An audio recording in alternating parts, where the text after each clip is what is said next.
नमस्कार दोस्तों। हम आज आपके साथ आधुनिक भारतीय इतिहास से जुड़ा हुआ एक अति महत्वपूर्ण टॉपिक को लेकर के आए हैं और उस टॉपिक का नाम है आधुनिक भारतीय इतिहास में गवर्नर और गवर्नर जनरल तथा वायसराय। तो इस टॉपिक में हम आज गवर्नर और गवर्नर जनरल के विषय में हम बात करें। और चर्चा की शुरुआत करने के पहले, चूंकि हमारा ये PYQ सेशन होता है, इसमें गवर्नर और गवर्नर जनरल जुड़ा हुआ जितना भी PYQ बनता है, जो सवाल पूछा गया है या पूछे जा सकते हैं, तो ऑब्जेक्टिव सवाल का हम डिस्कशन करते हैं। लेकिन जब तक आपको इसके विषय में थोड़ी जानकारी हम ना दे दें, तब तक फिर डिस्कशन का कोई मतलब नहीं होता है। और इसीलिए हम आज के इस टॉपिक में खास के गवर्नर और गवर्नर जनरल के विषय में चर्चा करेंगे। और ये बताने के पहले हम थोड़ा सा हल्का सा ये बता दें कि आखिरकार इसमें किन किन चीज़ों को हम शामिल करेंगे इस टॉपिक के तहत। जैसा कि टॉपिक का नाम है गवर्नर और गवर्नर जनरल, जो हमारा आज का सेशन है, तो आप सभी जानते हैं कि 1757 ईस्वी में पलासी के युद्ध के साथ, बैटल ऑफ पलासी जब हुआ, तो बंगाल में अंग्रेजी ईस्ट इंडिया कंपनी के शासन की स्थापना हुई और रॉबर्ट क्लाइव बंगाल के प्रथम गवर्नर बने। और आने वाले समय में आप देखेंगे कि 1773 ईस्वी का रेगुलेटिंग एक्ट पारित हुआ और इसी एक्ट के तहत अब बंगाल के गवर्नर को गवर्नर जनरल की संज्ञा दी गई और गवर्नर जनरल को बंगाल के साथ साथ मद्रास और बंबई प्रेसिडेंसी के ऊपर भी अधिकार दिए गए। और दोस्तों, ये सिलसिला चलता रहा और पहले बंगाल के गवर्नर जो रॉबर्ट क्लाइव थे, फिर बंगाल के गवर्नर जनरल जो 1774 ईस्वी में पहली बार वारेन हेस्टिंग्स बने। और आने वाले समय में आप देखेंगे कि 1833 ईस्वी में अंग्रेजी ईस्ट इंडिया कंपनी के लिए एक रेगुलेटिंग एक्ट, जिस प्रकार से हम देखें 1773 का रेगुलेटिंग एक्ट, उसी प्रकार से देखेंगे एक चार्टर एक्ट बना। और इस चार्टर एक्ट के तहत जो बंगाल के गवर्नर जनरल थे, उन्हें अब भारत का गवर्नर जनरल कहा जाने लगा। और विलियम बेंटिक भारत के कंपनी काल में पहले गवर्नर जनरल के तौर पर में उन्होंने अपना योगदान देना शुरू किया। ये सिलसिलाएं चलती रही और फिर 1857 ईस्वी का जब विद्रोह हुआ, उस समय लॉर्ड कैनिंग अंग्रेजी ईस्ट इंडिया कंपनी के तरफ से भारत के गवर्नर जनरल थे। और इस विद्रोह ने भारत में अंग्रेजी ईस्ट इंडिया कंपनी के शासन को समाप्त कर दिया और 1858 ईस्वी में एक नए पद का सृजन हुआ, जिसे वायसराय के नाम से जाना गया। और लॉर्ड कैनिंग को ही भारत का प्रथम वायसराय बनाया गया। अंतर सिर्फ ये हुआ कि पहले अंग्रेजी ईस्ट इंडिया कंपनी के प्रतिनिधि के तौर पर लॉर्ड कैनिंग भारत के गवर्नर जनरल थे, लेकिन अब वे ब्रिटिश सरकार के प्रतिनिधि के तौर पर भारत में वायसराय बने। और वायसराय की सिलसिला चलता रहा, कई वायसराय बने। और अंतिम वायसराय के तौर पर हम सभी जानते हैं कि लॉर्ड माउंटबेटन, जब भारत को आज़ादी मिली, उस समय लॉर्ड माउंटबेटन भारत के वायसराय थे। और इसी के साथ, भारत की आज़ादी के साथ, वायसराय का पद समाप्त हो गया। तो दोस्तों, हम आज आपके साथ खास तौर पे 1757 ईस्वी से लेकर 1857 ईस्वी के बीच जितने भी गवर्नर और गवर्नर जनरल बंगाल से लेकर भारत तक के हुए, उनके विषय में चर्चा करेंगे। हालांकि एक क्लास में 25 क्वेश्चन के माध्यम से सब तो पूरा करना संभव नहीं है, फिर भी हम जो इम्पोर्टेंट सवाल है वो चर्चा करेंगे। और फिर दूसरे क्लास तौर पर में हमारी कोशिश है जितना भी इम्पोर्टेंट सवाल बन सकता है ऑब्जेक्टिव, चाहे वो पूछा गया है या पूछा जा सकता है, उसको हम आपके साथ चर्चा करें, ताकि आप यूपीएससी, बीपीएससी, बिहार दरोगा, बिहार पुलिस किसी भी एग्जाम में शामिल हो सकते हैं, तो आपके लिए यह गागर में सागर के समान हो। जी हाँ दोस्तों, आगे की ओर बढ़ते हैं हम, और आगे की ओर बढ़ने के साथ हम ये चर्चा करेंगे पहले क्वेश्चन के तौर पर कि सबसे जो पहला सवाल है दोस्तों, क्वेश्चन नंबर 1, और क्वेश्चन नंबर 1 के तौर पर हम देखें कि क्वेश्चन नंबर 1 में ये लिखा हुआ है कि निम्नलिखित कथनों पर विचार कीजिए। ये कथन है, कथन कारण से जुड़ा हुआ सवाल पूछा जाता है, कथन पर विचार कीजिए। और ये जो कथन है, पहला कथन पर विचार कीजिए, और पहला है कि रॉबर्ट क्लाइव बंगाल के प्रथम गवर्नर जनरल थे। दोस्तों प्रश्न को ठीक से देखिए कि रॉबर्ट क्लाइव बंगाल के प्रथम गवर्नर जनरल थे, और इस प्रश्न को आपको पढ़ करके ये लगता होगा कि यहाँ तक तो ठीक है, रॉबर्ट क्लाइव बंगाल के प्रथम ये गवर्नर थे, ध्यान रखिएगा, प्रथम गवर्नर थे, ना कि गवर्नर जनरल। और बंगाल के प्रथम गवर्नर जनरल के तौर पर जब हम बात करेंगे तो वो नाम आ जाएगा वारेन हेस्टिंग्स का ये नाम आ जाएगा, जो 1774 ईस्वी में बंगाल के पहले गवर्नर जनरल बने। तो ये गलत हो गया, ये जो लिखा हुआ है ये गलत विचार किया हम लोग, ये गलत हो गया। और दूसरा है कि विलियम बेंटिक भारत के प्रथम गवर्नर जनरल थे। अभी चर्चा भी की आपके बीच, बिल्कुल सही है कि विलियम बेंटिक भारत के प्रथम गवर्नर जनरल थे, यानी कि ईस्ट इंडिया कंपनी के काल में 1833 ईस्वी का जो चार्टर एक्ट बना, इस एक्ट के तहत बंगाल के गवर्नर जनरल को भारत का गवर्नर जनरल कहा जाने लगा, और यह पद पहली बार विलियम बेंटिक को मिला। यानी कि ये सही है, और इसमें से अगर हम सही उत्तर चुनेंगे, इसका सही उत्तर हो जाएगा बी, यानी कि केवल 2, क्योंकि लिखा हुआ है इसमें से कौन सही है। प्रश्न को बड़ा गौर से पढ़ना है दोस्तों। प्रश्न पर यदि आपकी पकड़ हो गई, प्रश्न को पढ़ने की कला शैली हो डेवलप आपके भीतर हो गया, आधी सफलता वहीं मिल जाती है। आधे अभ्यर्थी तो ठीक से प्रश्न को पढ़ ही नहीं पाते हैं। प्रश्न को बहुत ही गहराई से आप पढ़ें, दिमाग में सेट करें, उत्तर तुरंत मिल जाएगा। यानी कि इसका सही उत्तर हो जाएगा केवल 2, अर्थात विलियम बेंटिक भारत के प्रथम गवर्नर जनरल थे। दोस्तों प्रश्न की ओर हम आगे बढ़ें, और आज का जो हमारा दूसरा प्रश्न है, उस दूसरा प्रश्न पे आते हैं हम। और दूसरा प्रश्न ये है कि भारत में ब्रिटिश साम्राज्य का संस्थापक कौन था। तो बहुत ही महत्वपूर्ण सवाल है, क्योंकि हमारा टॉपिक ही आज का यही है। तो इसमें भारत में ब्रिटिश साम्राज्य का संस्थापक, बहुत इंपॉर्टेंट सवाल है ये। और चाहे कहा जाए ब्रिटिश साम्राज्य का संस्थापक या अंग्रेजी ईस्ट इंडिया कंपनी के शासन का संस्थापक, दोस्तों शब्दों का थोड़ा सा फेर हो सकता है। और यदि आपकी विषय वस्तु पर पकड़ है, टॉपिक को आपने पढ़ रखा है अच्छे तरीका से, तो सवाल कैसे भी फेंके जाएं, बॉल कैसे भी फेंके जाएं, खेलने वाले प्लेयर अच्छे से खेल लेते हैं उसे। तो यहाँ है कि भारत में ब्रिटिश साम्राज्य का संस्थापक कौन था। और ऑप्शन इसमें हम लोग देखते हैं, ए में है सिलीमैन, बी में है रॉबर्ट क्लाइव, सी में है लॉर्ड मिंटो, और डी में है लॉर्ड मेयो।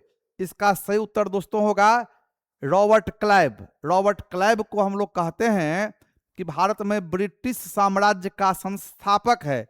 इसलिए कहते हैं हम लोग कि जून 1757 ईस्वी में पलासी का युद्ध हुआ 23 जून को, और पलासी के युद्ध के माध्यम से आप देखेंगे कि रॉबर्ट क्लाइव ने बंगाल के जो नवाब थे सिराज उद दौला, उसे पराजित किया। चाहे जिस माध्यम को अपना कर किया हो, वो तो जीतने के लिए भारत आया हुआ था एक तरह से। तो रॉबर्ट क्लाइव ने बंगाल के नवाब सिराज उद दौला को पलासी के युद्ध में वो पराजित किया, और पलासी के युद्ध में पराजित करने के उपरांत आप देखिएगा कि उन्होंने बंगाल में अपने चहेते मीर जाफर को वहां का नवाब बनाया और दूसरी ओर अंग्रेज ईस्ट इंडिया कंपनी ने रॉबर्ट क्लाइव को बंगाल का गवर्नर बनाया। और इसी के साथ भारत में अंग्रेज ईस्ट इंडिया कंपनी का एक तरह से इनडायरेक्ट अप्रत्यक्ष शासन की शुरुआत हुई। चूंकि आने वाले समय में संपूर्ण भारत पर अंग्रेजी सत्ता की स्थापना हो गई और इसीलिए हम कहते हैं कि भारत में ब्रिटिश साम्राज्य के संस्थापक रॉबर्ट क्लाइव थे। तो आसानी से आप समझ गए होंगे दोस्तों कि रॉबर्ट क्लाइव ने ही भारत में ब्रिटिश साम्राज्य की स्थापना किया। दोस्तों प्रश्न की ओर आगे हम बढ़ते हैं और आज का जो हमारा तीसरा सवाल है वो ये है कि अंग्रेजों के विरुद्ध बनारस विद्रोह का नेतृत्व किसने किया। यानी कि अंग्रेजों के खिलाफ बनारस का विद्रोह बहुत महत्वपूर्ण है। बनारस का विद्रोह का नेतृत्व किसने किया। हम ये बता दें बनारस का विद्रोह के पीछे वजह क्या थी। इसके पीछे बड़ा कारण ये था कि बनारस के राजा थे चैत्य सिंह, राजा चैत्य सिंह थे और अंग्रेज इंडिया कंपनी ने चैत्य सिंह से बनारस को छीन करके, चैत्य सिंह यहां पर होगा राजा चैत्य सिंह डी, चैत्य सिंह से बनारस का क्षेत्र उन्होंने छीन करके महिप सिंह के हाथ बेच दिया और इसी के खिलाफ बगावत कर दिया चैत्य सिंह ने। यानी कि इसका सही उत्तर हो जाएगा कि बनारस के विद्रोह राजा चैत्य सिंह के द्वारा किया गया। ये घटना लगभग 1781 ईस्वी की है। यानी कि याद रखेंगे कि बनारस का विद्रोह अंग्रेजों के खिलाफ राजा चैत्य सिंह के द्वारा किया गया। दोस्तों फिर आगे बढ़ते हैं हम क्वेश्चन नंबर 4 की तरफ। और क्वेश्चन नंबर जो 4 है वो ये है कि कलकत्ता में एशियाटिक सोसाइटी की स्थापना के समय बंगाल का गवर्नर जनरल कौन था। यहां पर एशियाटिक सोसाइटी, दोस्तों आप ये सिर्फ ना समझें कि अंग्रेज ईस्ट इंडिया कंपनी ने शासन की शुरुआत कर दिया। इसी के साथ आप देखेंगे कि भारत में बहुत सारे परिवर्तन के दौर का भी शुरुआत हुई। चाहे वो परिवर्तन सामाजिक स्तर का हो, शैक्षणिक स्तर का हो, धार्मिक स्तर का हो, बौद्धिक स्तर का हो। और उसी में एशियाटिक सोसाइटी। और जब एशियाटिक सोसाइटी की स्थापना हुई बंगाल में, उस समय वहां का गवर्नर जनरल वारेन हेस्टिंग्स था। तो बी इसका सही उत्तर होगा। हालांकि जितना भी आप देख रहे हैं, चाहे लॉर्ड कर्नवालिस हैं, लॉर्ड वेलेजली हैं, विलियम बेंटिक है, तमाम गवर्नर जनरल थे और सबों का अपने अपने क्षेत्रों में इस खास उपलब्धि रही थी और सबों की उपलब्धि की चर्चा करेंगे। दोस्तों आज हम 25 क्वेश्चन का डिस्कस कर रहे हैं, लेकिन आपको हम ये विश्वास दिलाते हैं कि 2-3 क्लास कम से कम हम लेंगे।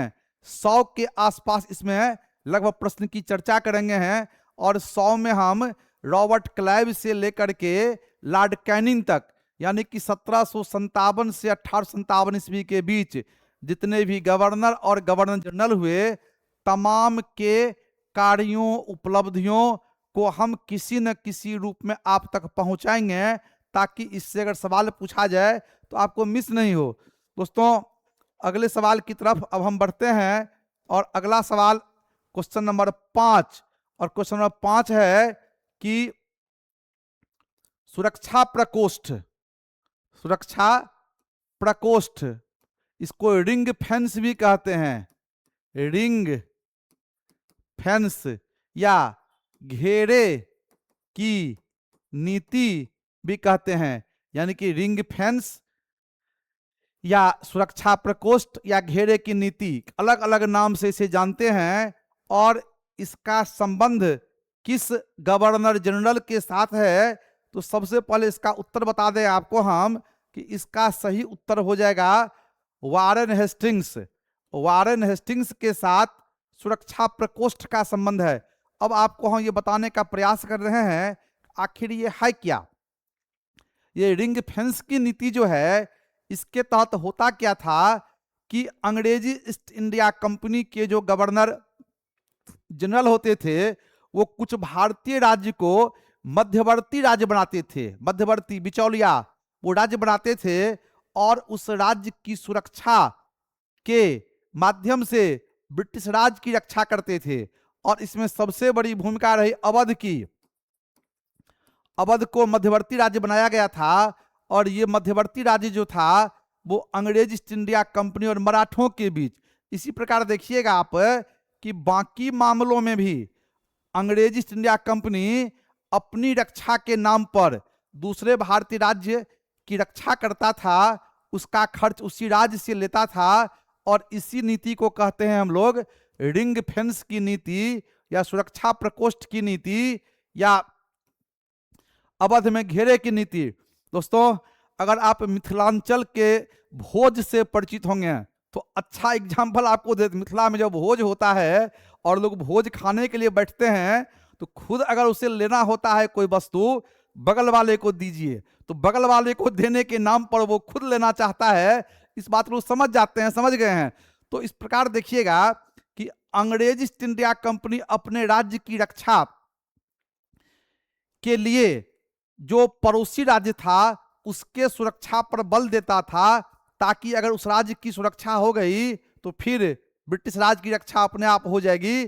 तो इस नीति को वारेन हेस्टिंग्स ने शुरू किया और बाद में देखिएगा कि और भी कई गवर्नर जनरल के द्वारा इसे आगे बढ़ाया गया। अब दोस्तों आगे की तरफ बढ़ते हैं फिर हम, और क्वेश्चन नंबर हम आएंगे 6 पर।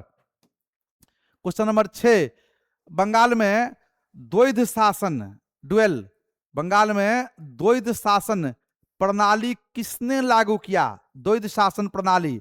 तो सबसे पहले दोस्तों ये समझ लें कि आखिरकार ये द्वैध शासन प्रणाली है क्या। ये द्वैध शासन प्रणाली के विषय में सबसे महत्वपूर्ण बात ये समझें आप कि आप सभी जानते हैं, बढ़िया से जानते होंगे कि 1764 ईस्वी में बक्सर का युद्ध हुआ और बक्सर के युद्ध के बाद ठीक एक साल के बाद 1765 ईस्वी में इलाहाबाद की संधि हुई। और इलाहाबाद की संधि के तहत आप देखिएगा कि मुगल बादशाह शाह आलम द्वितीय से बंगाल, बिहार और उड़ीसा में दीवानी यानी कि भूराजस्व की वसूली का अधिकार अंग्रेजी ईस्ट इंडिया कंपनी ने अपने पास ले लिया। चूंकि अंग्रेजी ईस्ट इंडिया कंपनी को खुद भूराजस्व की वसूली का पूरा उन्हें परिचय नहीं थी, जानकारी नहीं थी, इसीलिए उन्हें भारतीय उपदीवान मोहम्मद रजा खां, राजा सिताब राय, राय दुर्लभ जैसे लोगों को नियुक्त किया। यानी मोहम्मद रजा खां को बंगाल का, इसी प्रकार से राजा सिताब राय, राय दुर्लभ जैसे लोगों को उन्होंने बिहार, बंगाल और उड़ीसा में अपना उपदीवान के तौर पर नियुक्त किया। और इसी पद्धति को कहते हैं द्वैध शासन, यानी कि अंग्रेजों का भी शासन और भारतीयों का भी शासन, द्वैध शासन कहते हैं। और सबसे पहले आप देखेंगे कि 1765 ईस्वी में 65 से 67 ईस्वी के बीच रॉबर्ट क्लाइव का दोबारा शासनकाल है। तो इसी बीच उन्होंने इसकी शुरुआत की, यानी कि जब रॉबर्ट क्लाइव का दूसरा शासनकाल आया इलाहाबाद की संधि के बाद, उन्होंने इसकी शुरुआत की। और इस द्वैध शासन को समाप्त करने वाला वारेन हेस्टिंग्स था।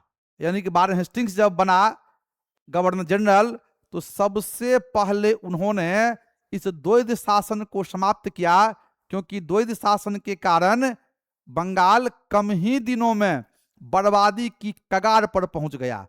इसके माध्यम से बंगाल के किसानों का, यहाँ के जनता का काफी शोषण हो रहा था।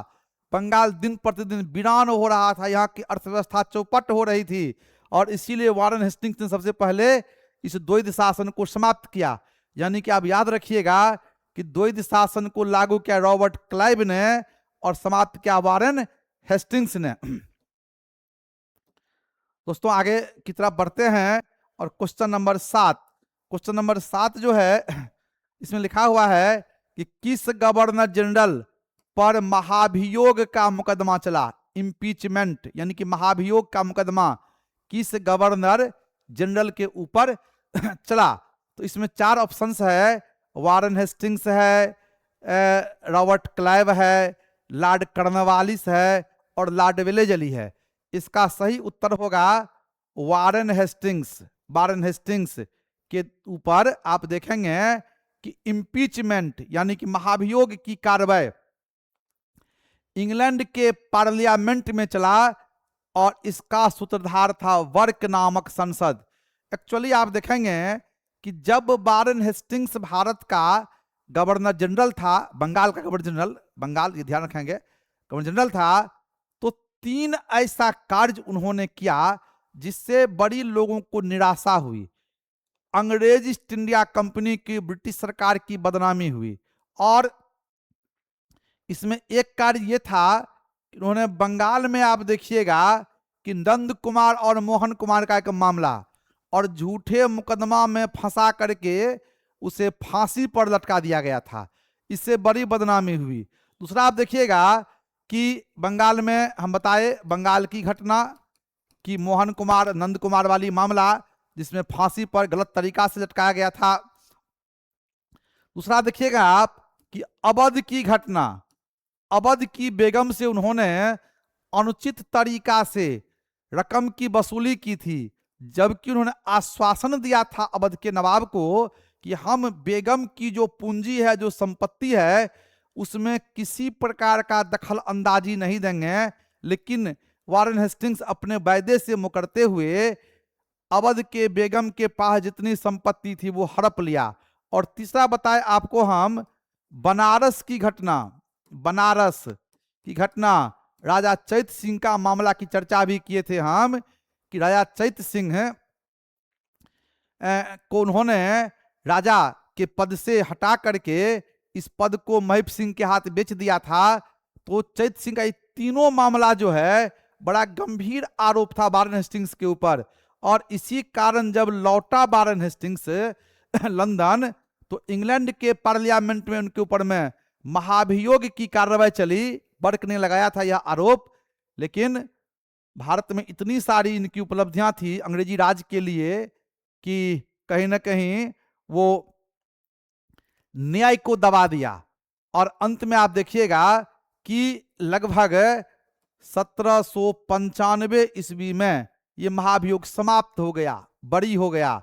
लेकिन होनी को कोई टाल नहीं सकता है। वारन हेस्टिंग्स फांसी लटका लिया, यानी कि वो आत्महत्या कर ली। अर्थात सवाल यह भी पूछा जाता है कि भारत के किस गवर्नर जनरल ने आत्महत्या कर लिया। वो था वारन हेस्टिंग्स। इनसे कई बातें जुड़ी हुई है, बड़ा इंपॉर्टेंट गवर्नर जनरल हैं ये, तो ये याद रखेंगे। इन पर महाभियोग भी चला, लेकिन महाभियोग सफल नहीं हो पाया, इस पर किसी प्रकार की कोई कार्रवाई नहीं हुई, ये आत्महत्या कर लिया। 1795 ईस्वी की ये घटना है। अब दोस्तों आगे की ओर बढ़ते हैं हम, और अगले प्रश्न के तौर पर चर्चा करेंगे हम क्वेश्चन नंबर 8। और क्वेश्चन नंबर 8 जो है इसमें लिखा हुआ है कि भारत में न्यायिक संगठन की स्थापना किसने की, जुडिशियली सिस्टम की स्थापना भारत में किसने की। और इसका सही उत्तर होगा लॉर्ड कर्नवालिस। लॉर्ड कर्नवालिस दोस्तों, लॉर्ड कर्नवालिस प्रशासनिक क्षेत्र में, न्यायिक क्षेत्र में, सैनिक क्षेत्र में, आर्थिक क्षेत्र में बहुत सारे सुधार किए। कर्नवालिस की बहुत सारी उपलब्धियां रही। और जहां तक सवाल उठता है कि न्यायिक संगठन की इन्होंने स्थापना किया, पहली बार इन्होंने भारत में दीवानी एवं फौजदारी मुकदमे के विषय में चर्चा किया और न्यायिक कार्य करने का बहुत सारा अधिकार इन्होंने कलेक्टर को दिया। इसके बाद देखेंगे दोस्तों कि वकालत की पेशा, वकालत की पेशा की शुरुआत कर्नवालिस ने किया। इतना ही नहीं, कर्नवालिस कोड आप नाम सुने होंगे, कर्नवालिस कोड, कर्नवालिस कोड का नाम सुने होंगे आप। कर्नवालिस कोड या कर्नवालिस संहिता भी कहते हैं इसे हम लोग। 1800 सॉरी, ये आप देखेंगे कि 1793 ईस्वी में कर्नवालिस कोड संहिता इन्होंने शुरुआत की, और इसके माध्यम से किस प्रकार भारत में अंग्रेजी ईस्ट इंडिया कंपनी का शासन चलेगा इसका पूरा रूपरेखा उन्होंने इसमें तैयार किया। अपने आप में एक संविधान था ये भारतीयों के लिए। तो यहां ये ध्यान रखना है कि न्यायिक संगठन की स्थापना भारत में लॉर्ड कर्नवालिस के द्वारा किया गया। अगले सवाल दोस्त हम बढ़ रहे हैं, और वो क्वेश्चन नंबर होगा 9। और 9वां क्वेश्चन जो है, इस 9वां क्वेश्चन में बड़ा आकर्षक है ये। 18वीं शताब्दी के उत्तरार्ध में किसे प्रायः कंपनी बहादुर के शान शौकत का स्थानीय प्रतिनिधि कहा जाता है? कितना खूबसूरत सवाल है दोस्तों। देखिए कि 18वीं शताब्दी के उत्तरार्ध में, उत्तरार्ध मतलब होता है कि 1750 के बाद को उत्तरार्ध कहते हैं, कंपनी शासन के शान ओ शौकत का, यहां समझिएगा, स्थानीय प्रतिनिधि कहा जाता है। इसका सही उत्तर होगा दारोगा, दारोगा। और हम बता दें आपको कि अभी हम बात कर्नवालिस का कर रहे थे, कर्नवालिस की हम चर्चा कर रहे थे, और कर्नवालिस ने भारत में क्या किया कि एक निश्चित दूरी पर थाना की स्थापना किया, थाना, और प्रत्येक थाना में उन्होंने दारोगा की नियुक्ति की, और दारोगा को उन्होंने बहुत सारे अधिकार दिए, और दारोगा एक तरह से ब्रिटिश सरकार के प्रतिनिधि के तौर पर हर थाना क्षेत्र में कार्य करने लगा। हालांकि उनके पास अधिकार भी था, जिम्मेदारियां भी थी, और इसीलिए जनता ने, किसानों ने उसे कंपनी बहादुर के शान ओ शौकत का स्थानीय प्रतिनिधि कहा, यानी कि दारोगा। आप इसमें याद रखेंगे। अगला सवाल है क्वेश्चन नंबर 10 की बात हम करेंगे, और क्वेश्चन नंबर जो 10 है वो है कि लॉर्ड कर्नवालिस का कब्र कहाँ है? कर्नवालिस का कब्र कहाँ पर है? और कर्नवालिस का कब्र कहाँ पर है? तो आपको बता दें कि कर्नवालिस का भारत में शासनकाल 2 बार, और जब वो दूसरी बार आया तो दूसरी बार 1805 ईस्वी में भारत आया था। दूसरा कार्यकाल 1805 ईस्वी, और चंद महीना ही भारत में रह पाया, उसकी मृत्यु भारत में हो गई, और गाजीपुर यानी कि उत्तर प्रदेश, यूपी में इसका कब्र है। तो ध्यान रखिएगा, ये भी सवाल पूछा जाता है कि किस गवर्नर जनरल का कब्र भारत में है? सही इसका उत्तर हो जाएगा लॉर्ड कर्नवालिस, और गाजीपुर उत्तर प्रदेश में है, और दूसरे कार्यकाल के क्रम में उनका भारत में देहांत हुआ था, निधन हुआ था। जी हमारे प्यारे दोस्तों, अब हम क्वेश्चन नंबर 11 की तरफ बढ़ते हैं। 11, और उम्मीद करते हैं कि बड़ा अच्छा लगता होगा आपको, हर एक चीज का बड़ा ही सुंदर तरीका से, और जो सवाल पूछा जाता है उलूल जुलूल सवाल से बच करके, अनावश्यक सवाल को दिमाग में भरने से कोई फायदा नहीं है। सवाल वही दिमाग में भरे जो पूछा जाता है। बहुत सारे लोग अनावश्यक सवाल चाहे किताब में भी डाल देते हैं, चर्चा भी करते रहते हैं। तो आपका दिमाग यदि आलतू फालतू सवाल से भर जाएगा तो सही प्रश्न को कैसे रख पाइएगा? सही प्रश्न को रखें अपने पास। तो इसमें हम चर्चा करेंगे कि लॉर्ड वेलेजली द्वारा 1798 ईस्वी में लागू की गई सहायक संधि व्यवस्था के बारे में निम्नलिखित में कौन सा कथन लागू नहीं होता है? माने लॉर्ड वेलेजली 1798 सहायक संधि है, और कौन लागू नहीं होता है? तो यहां सबसे पहले एक बात तो आप समझ गए होंगे कि लॉर्ड वेलेजली ने भारत में सहायक संधि की शुरुआत किया, सब्सिडरी अलायंस। और सहायक संधि के माध्यम से आप देखेंगे कि बहुत सारे भारतीय राज्य को बिना युद्ध के सिर्फ संधि और समझौता के माध्यम से ही उन्होंने कंपनी शासन के अधीन कर लिया।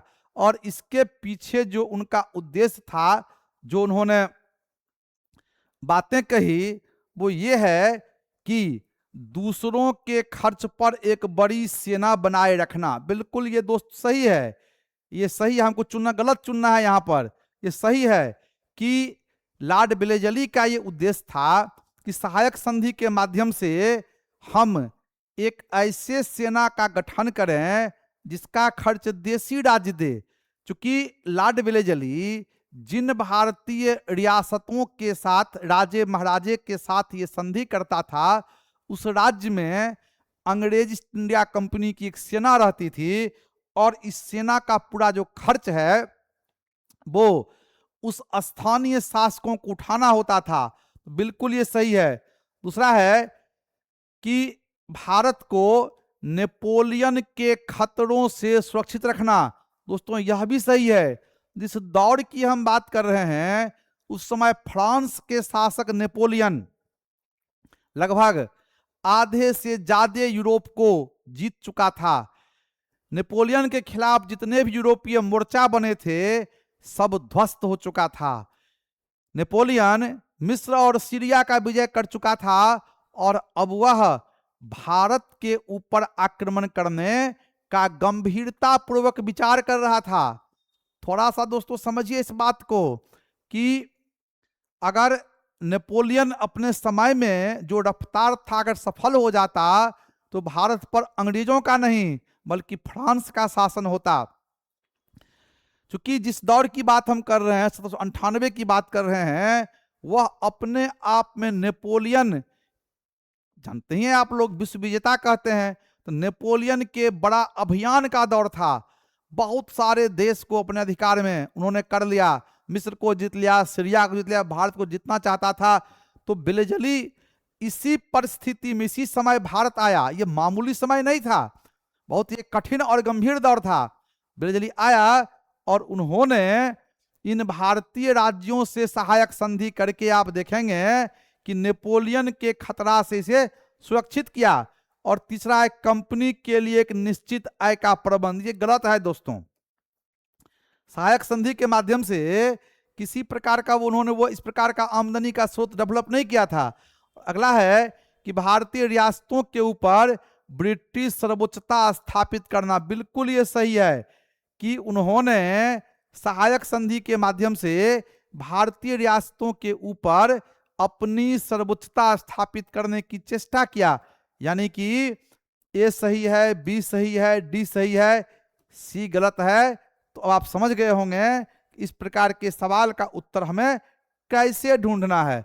अब दोस्तों क्वेश्चन नंबर 12 की तरफ आते हैं हम, और 12वां क्वेश्चन है कि सहायक संधि किसके काल में क्रियान्वित किया गया? सब्सिडरी अलायंस किसके काल में? और इसका सही उत्तर हो जाएगा कि लॉर्ड वेलेजली। लॉर्ड वेलेजली के काल में सहायक संधि की शुरुआत हुई। और सहायक संधि की 3-4 बातें बड़ा इंपॉर्टेंट है।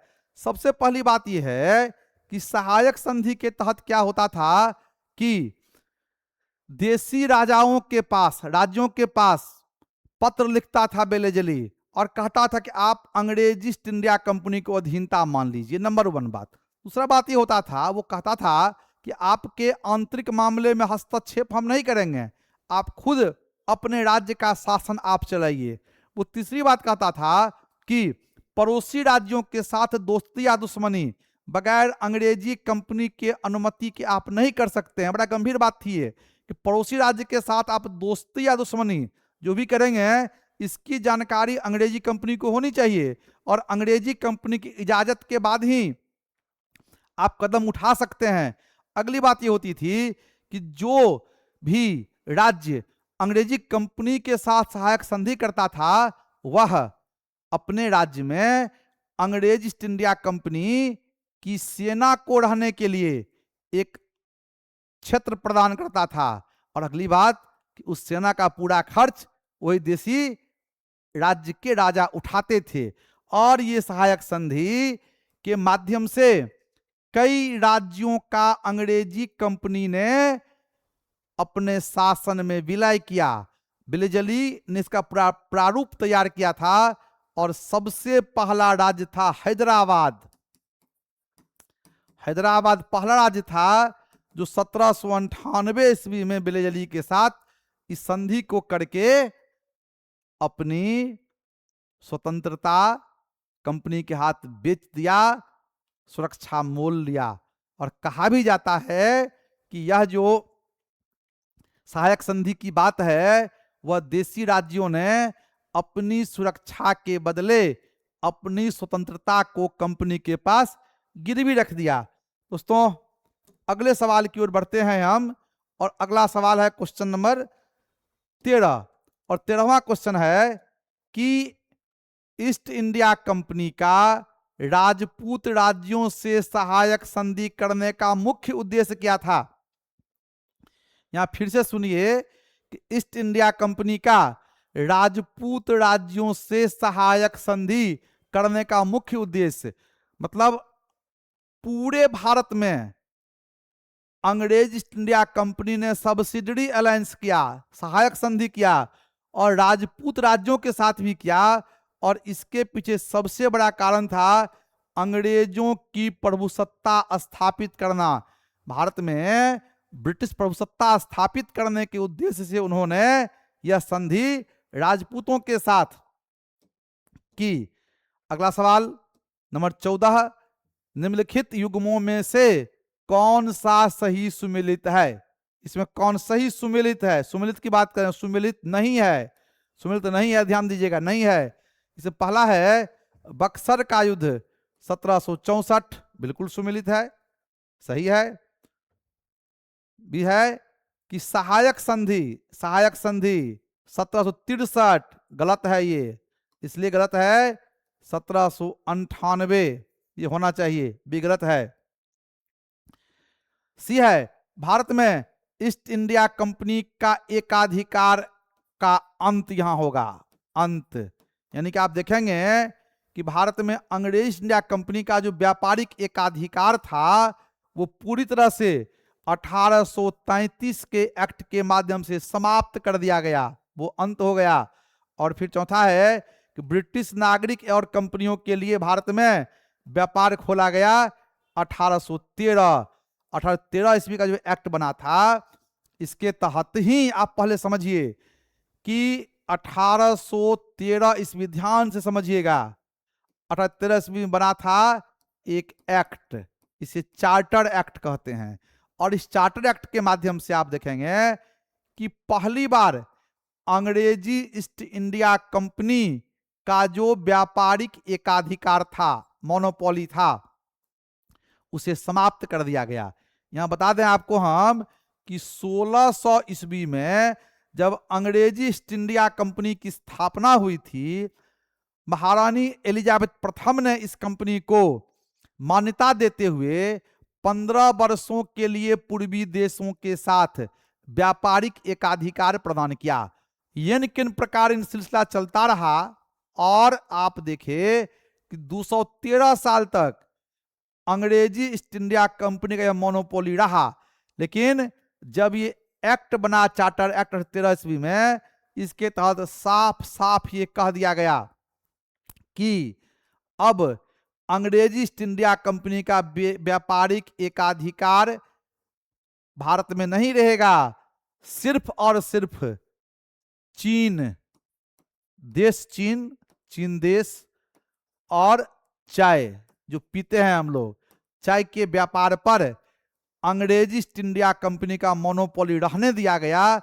बाकी तमाम मोनोपोली समाप्त कर दिया गया और कहा गया कि अब ब्रिटिश नागरिक, कंपनी और भारत में भी लोग व्यापार कर सकते हैं।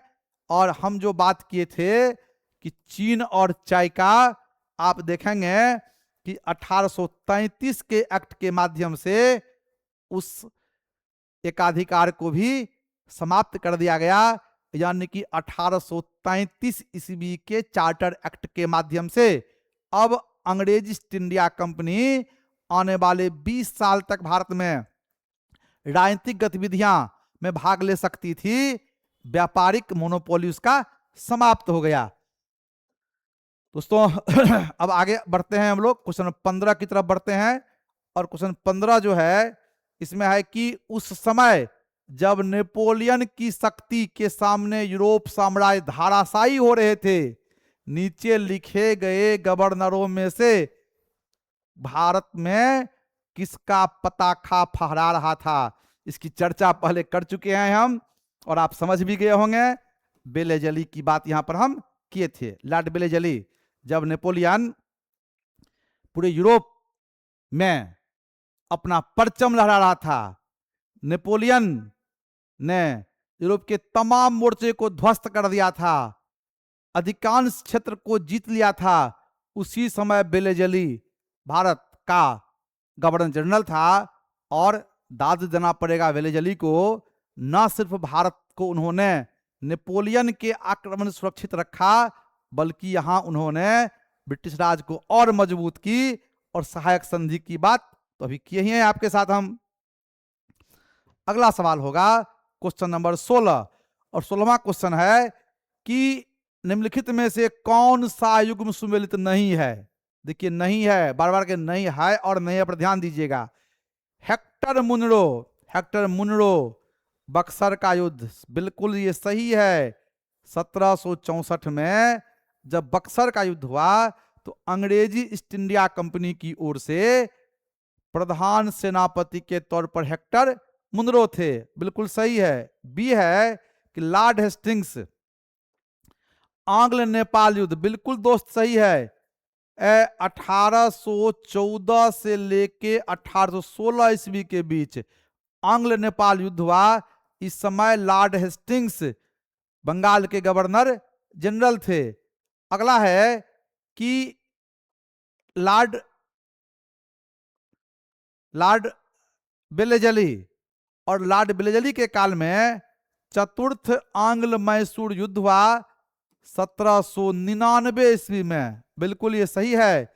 और चौथा है डी, लॉर्ड कर्नवालिस, और कर्नवालिस के समय तृतीय आंग्ल मराठा युद्ध, ये दोस्त गलत है। इसलिए गलत है कि तृतीय आंग्ल मराठा युद्ध जो हुआ था उसका समय था 1817 से 1818, और इस समय गवर्नर जनरल लॉर्ड हेस्टिंग्स थे। यहां होगा लॉर्ड हेस्टिंग्स, यहां लॉर्ड हेस्टिंग्स, इसलिए ये गलत हो गया।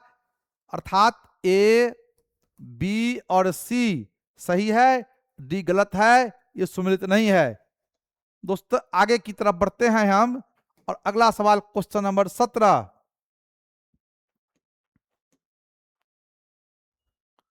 क्वेश्चन नंबर 17 की ओर हम बढ़ते हैं, और क्वेश्चन नंबर 17 जो है यह है कि तृतीय आंग्ल मराठा युद्ध संबंधित है। तृतीय एंग्लो मराठा युद्ध, तो तृतीय एंग्लो मराठा युद्ध का भी काल बताए तुरंत आपको हम।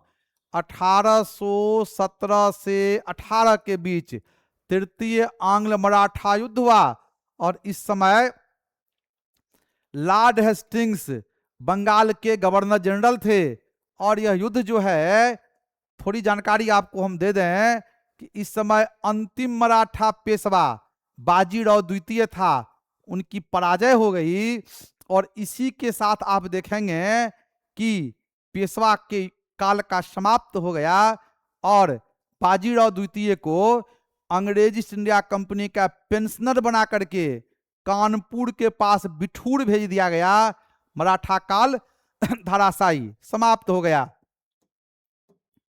अगले सवाल क्वेश्चन नंबर 18, और 18वां क्वेश्चन जो है वो है कि सर थॉमस मुनरो किन वर्ष में मद्रास के गवर्नर रहे?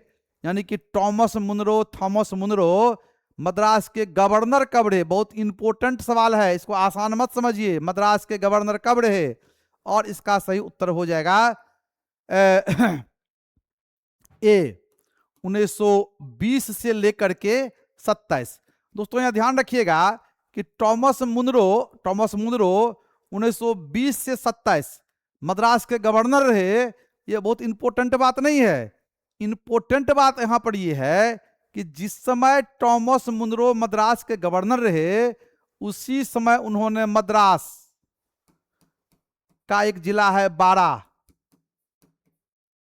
महल, और बारा महल के क्षेत्र में पहली बार टॉमस मुनरो के द्वारा किसानों के साथ रैयत बाड़ी व्यवस्था की शुरुआत की। रैयत बाड़ी व्यवस्था की शुरुआत की, और रैयतबाड़ी का मतलब होता है कि सीधे किसान के साथ भू राजस्व उन्होंने तय किया, यानी कि कोई बिचौलिया नहीं। क्योंकि जब बंगाल में पढ़ते हैं जमींदारी प्रथा हम लोग, तो बंगाल में जमींदारी प्रथा के तहत आप देखिएगा जमींदार बिचौलिया होते थे। किसान और अंग्रेज ईस्ट इंडिया कंपनी के बीच जमींदार लगान की वसूली करते थे और मोटा रकम अपने पास रख लेते थे। किसानों का बड़ा शोषण होता था, उसके उपज का लगभग 90% पार्ट जमींदार वसूल लेते थे। हालांकि उसका छोटा भाग जाता था कंपनी के पास, लेकिन किसान को तो कहीं ना कहीं नुकसान होती थी, अब बड़ी नुकसान हो रही थी। इसीलिए टॉमस मुनरो ने क्या किया, मद्रास में पहली बार रैयत और सीधे किसान के साथ उन्होंने लगान का दर तय किया, और लगभग वे 1/2 यानी कि 50% उन्होंने 50% उन्होंने किसानों से लगान, फिर भी कम ही था। अगर हम बात करें जमींदारी प्रथा और महलवारी प्रथा से, तो किसान को ऑलरेडी कम ही वो 50% देकर के निश्चिंत हो जाते थे। तो यह एक बड़ी फायदा यहां पर थी। और दूसरी बात आप देखिएगा कि भारत के सबसे ज्यादा क्षेत्र पर, लगभग 51% क्षेत्र पर आप देखेंगे कि टॉमस मुनरो ने जो रैयतबाड़ी प्रथा की शुरुआत की थी, वह 51% भूभाग पर, यानी कि मद्रास, कर्नाटक, तमिलनाडु, महाराष्ट्र, ऐसे करके संपूर्ण भारत के जो अंग्रेजी राज्य के अधीन था, लगभग 51% भूभाग पर ये था। इसके बाद हम लोग क्वेश्चन की तरफ आगे बढ़ते हैं, और क्वेश्चन नंबर 19, और क्वेश्चन 19 जो है, इस 19वां क्वेश्चन है कि ठगों का दमन किसके काल में हुआ। ठगी प्रथा एक बहुत ही, कह सकते हैं हम लोग, भारत में ब्रिटिश काल में बहुत ही अनुचित प्रथा थी, और ठगी प्रथा को कैप्टन सिलीमैन के द्वारा अंत कर दिया गया। ठगी प्रथा अंत हुआ। अगला सवाल है दोस्तों 20, और 20वां सवाल है कि सती प्रथा को गैर कानूनी किसने घोषित किया। सती प्रथा भारतीय समाज के लिए अभिशाप है, और वैदिक काल से ही हम लोग सती प्रथा को देखते हैं। यानी कि किन्हीं के पति की अगर मृत्यु हो जाती थी, तो पत्नी को जिंदा चिता पर जला दिया जाता था। प्राचीन काल, मध्यकाल, कोई ऐसा साहस, ऐसा दुस्साहस नहीं कर पाया कि ऐसी सामाजिक कुप्रथा को समाप्त करें। लेकिन आप देखिएगा सबसे बड़ा साहस दिखाया विलियम बेंटिक, और विलियम बेंटिक ने सती प्रथा को गैर कानूनी घोषित कर दिया। ये घटना लगभग 1828-29 ईस्वी की है, और इसमें सबसे ज्यादा योगदान उन्हें दिया राजा राम मोहन राय। यानी कि राजा राम मोहन राय के सहयोग से विलियम बेंटिक ने भारत में सती प्रथा को गैर कानूनी घोषित कर दिया, और कहा गया इस प्रथा को बढ़ावा देने वाले लोग दंडित होंगे। क्वेश्चन नंबर 21 है कि लॉर्ड डलहौजी द्वारा अवध का अंग्रेजी राज्य में विलय किस रीति से हुआ। यहां बता दें आपको हम कि लॉर्ड डलहौजी ने भारत में व्यक्तिगत सिद्धांत यानी कि हड़प नीति अपनाया, और इस नीति का इस व्यक्तिगत सिद्धांत का यानी हड़प नीति का 2 भाग था। एक था गोद निषेध, दूसरा था कुशासन। आप देखिएगा कि जिन राजे महाराजे के अपना संतान नहीं था, उन्हें गोद लेने से वंचित कर दिया गया, और उन राज्य के मृत्यु के बाद सीधे उस राज्य को कंपनी शासन में विलय कर ली जाती थी। सतारा, झांसी जैसे कई राज्यों का विलय किया गया। और एक था कुशासन, जिनका अपना उत्तराधिकारी था, वहां कुशासन का आरोप लगा करके, यानी कि अवध को उन्होंने कुशासन के आरोप लगा करके यहाँ के जो राजा थे उन्हें अपदस्थ करके बंगाल भेज दिया गया और अवध अंग्रेज ईस्ट इंडिया कंपनी में शामिल कर दिया, विलय कर दिया गया। अगला सवाल है दोस्तों क्वेश्चन नंबर 22 और 22वां है कि अध्योलिखित युग्मों में से कौन सुमेलित है, यानी कौन इसमें सुमेलित है, इसमें सीधा सुमेलित है। और यदि हम देखें तो सतारा का विलय गलत है, 1848 में हुआ था, बाकी भी यहां गलत है, मात्र एक सही है 1856 अवध, यानी कि 1856 ईस्वी में अवध के नवाब वाजिद अली शाह को कुशासन के आधार पर अवध से अपदस्थ कर दिया गया और 1856 में अवध का विलय अंग्रेज ईस्ट इंडिया कंपनी के शासन के अधीन कर लिया गया।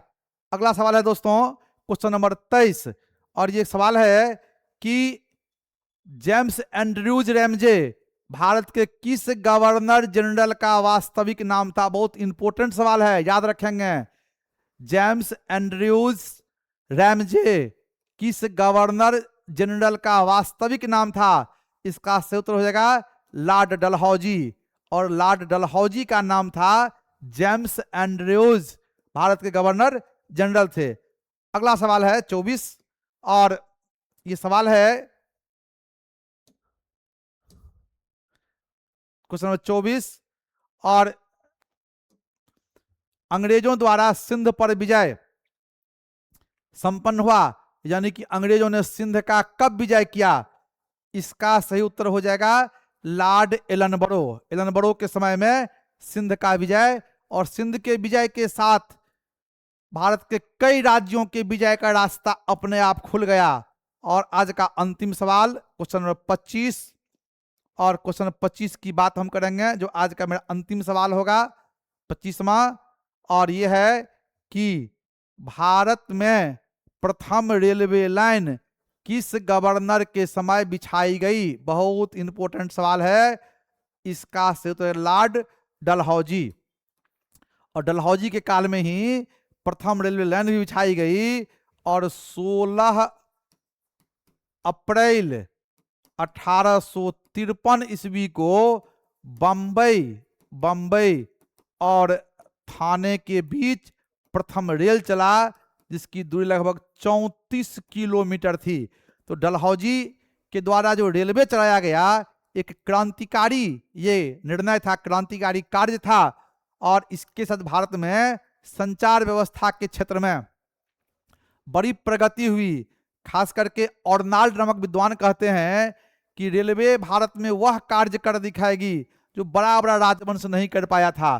तो आप याद रखेंगे रेलवे लाइन और रेलवे की शुरुआत डलहौजी के काल में हुई थी।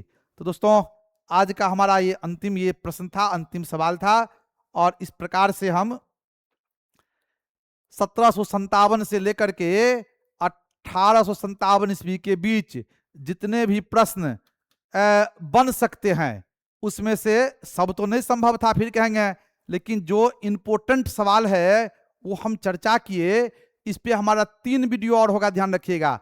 कम से कम 100 सवाल की चर्चा हम करेंगे, बढ़ सकता है कम नहीं, क्योंकि 25 सवाल इसे रखते हैं कि बड़ा लंबा करेंगे, बोझिल आप सुन ही नहीं पाइएगा, आपको मजा नहीं रहेगा, इसीलिए 25 छोड़ देते हैं। इच्छा तो रहती है कि पूरा एक के साथ खत्म कर दें, 2-2.5 घंटा का सेशन होगा, लेकिन आपको मजा उसमें नहीं आएगा, इसलिए 25 सवाल इंपॉर्टेंट है और 3 वीडियो और कम से कम, यानी कि 100 सवाल यहाँ से आपको हम देंगे।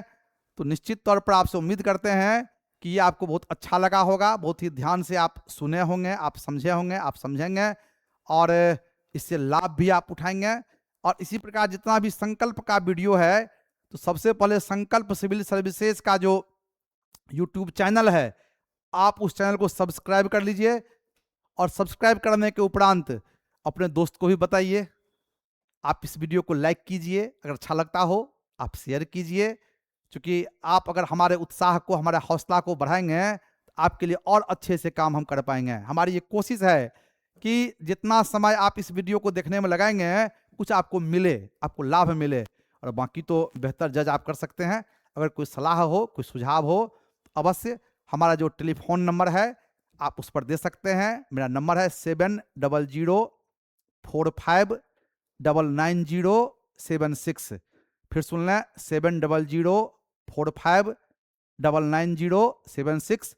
और हमारी संस्था संकल्प सिविल सर्विसेज बाजार समिति बहादुरपुर थाना के सामने एकदम प्राइम लोकेशन पे है। आपके पास कोई दुविधा हो, चाहे फोन से बात करें या हमारे यहाँ आए। हमारे यहाँ बीपीएससी, यूपीएससी, दारोगा, बिहार पुलिस, टीआरई 4, एसएससी की अच्छी तैयारी होती है। बहुत अच्छी टीम हमारे पास है और न्यूनतम कम से कम शुल्क पर अच्छी तैयारी हम कराते हैं, क्योंकि सेवा ही संकल्प है। और सेवा भाव से वर्षों से 30 बरस से बिहार और भारत के बच्चों का संकल्प सेवा करती रही है, करती रहेगी। संकल्प से जुड़ें, अपने विश्वास को मजबूत करें और हम अंतिम में यही कहेंगे, संकल्प से सिद्धि को प्राप्त करें। नमस्कार, धन्यवाद।